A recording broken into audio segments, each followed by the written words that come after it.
Well, good morning. We're gonna see if we can't get this done today. I think I've got everything loaded up that I need, but before we need any of this, we need to get rid of the old one. So I'll take you out there to the coop and we'll see what we can get started this morning. Alright, here's the old chicken coop. Well, I built this probably 5-6 years ago, so it was just out of scrap wood, locust logs that I cut in half, split in half with wedges, and some old scrap lumber, some old fencing. Let's see.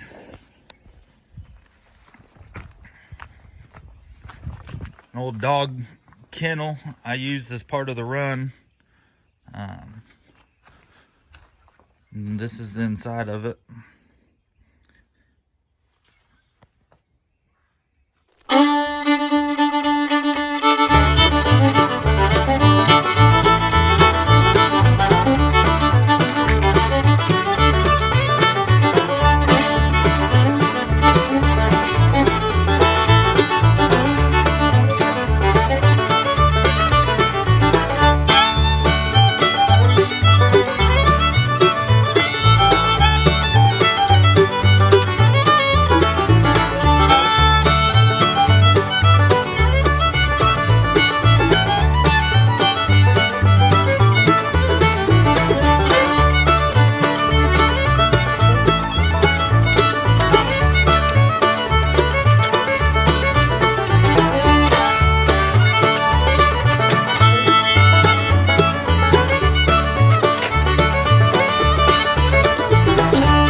Here's where we start laying out the more specific location for the chicken coop.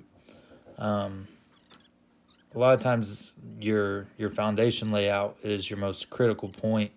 But the way I try to do outbuildings and decks and porches is I give myself a little bit of wiggle room. So I will cantilever the floor joists out past the posts.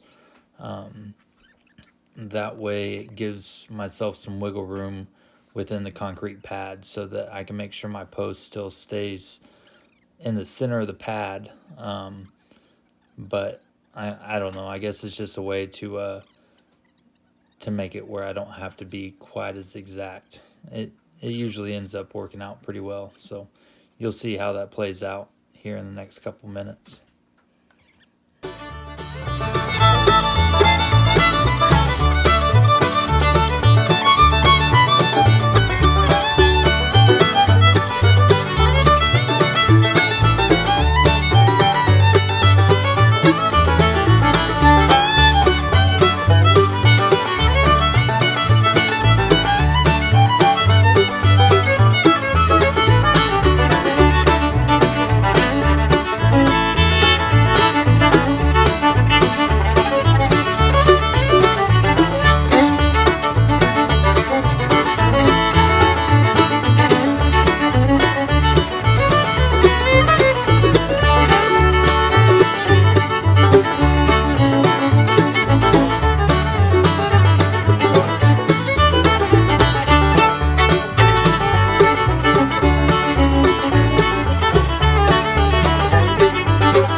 One thing that it never fails that I don't buy enough concrete. By the time I get to a nearby hardware store, Lowe's or anything, get what I need and make it back to the house, it's a minimum of a 2 hour trip. So you'd think I'd learn to buy more concrete than I think I'm going to need, but I never do. I never have learned that part.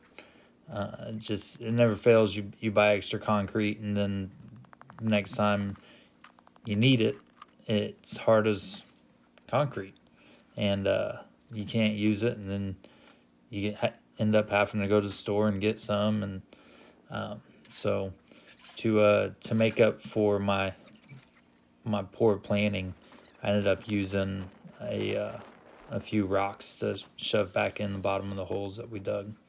It was several years ago, whenever I first started remodeling the house that I live in now. One of the first things I bought was a transit, a laser level, and that sucker has paid off time and time again.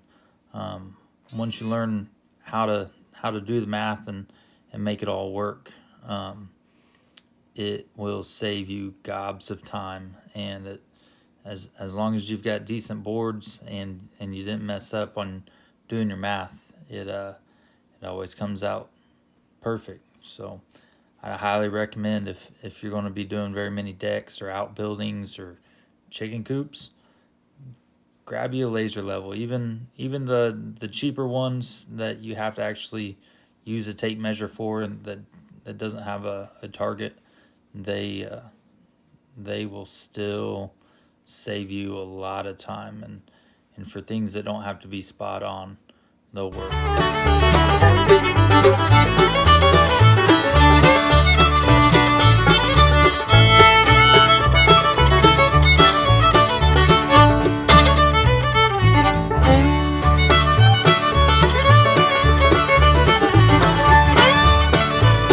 Anytime I'm laying out floor joists on a freestanding building or anything like this, I do my outermost two, or at least pick a few, where I can make sure everything's running square. So pulling a diagonal and making sure you're within a 1/16 or an 1/8 of an inch on your diagonal is going to make running your plywood and everything else go a lot smoother.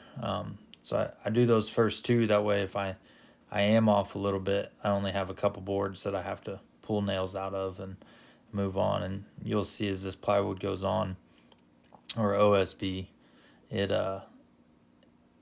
goes on real nice. Everything ends up being square and even, and it just, a couple minutes on the front end will save you a lot of headache. And then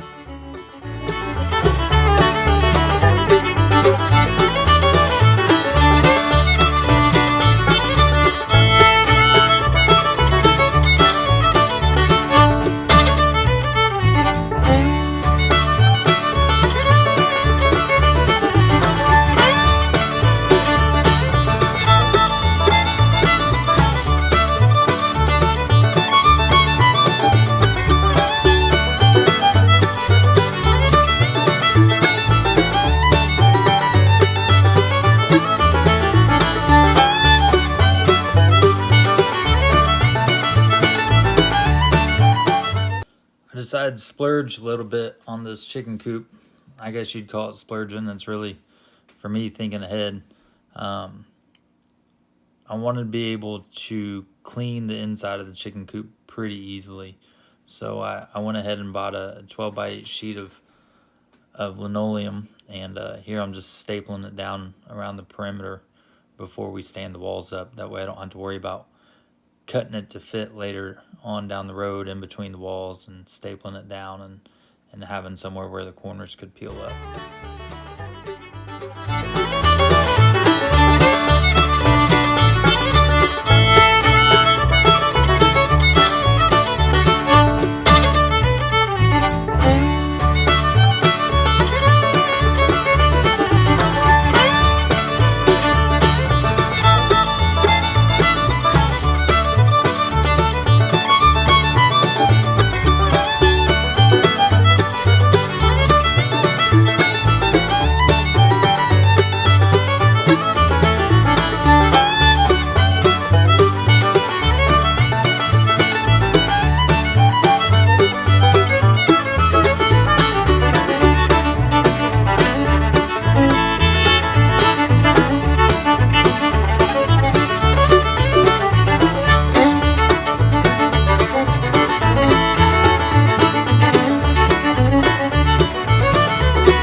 You know, for 70 years old, my dad does a pretty good job getting out here and giving me a hand. He's been battling COPD for several years now, and he hasn't let it slow him down too much. It's pretty cool to get him back out on the homestead and seeing things that I'm doing out there, and getting his help on some of these projects that I do around the place. I think he's learned a little bit. He's definitely learned that I got his impatience throughout some of these builds. So, but we still have a good time, and I'm not the best teacher whenever I'm working on my own projects, because I get tunnel visioned, and I've got a goal. You know, like for this, the goal was to get the old chicken coop torn down in a day and a new one put back up the same day. That way the chickens would not be without a roof over their head. So unfortunately, not too far after this, I forgot to push record whenever I started putting the metal on, and then at that point it was starting to get dark, and I still had tried to get the door framed out, or door frame built, and that ended up going a little bit slower than I anticipated it would. So I had to back out and wrestle up all the chickens because they didn't know what to do with a new home. So it was well past dark by the time I got the chickens in, and I ended up just throwing a piece of plywood over the front door for the night. So, but that's about it for this video today. I'd say it was successful. You know, framing the walls up the day before definitely helped out a lot. So I was able to get the old coop torn apart and the new coop put back up and dried in a day. And so I guess I'll call it a success. If you would, you know, please hit that like button, hit the subscribe button, and I will catch up with you guys on the next one. Thanks for watching Blackburn Farms.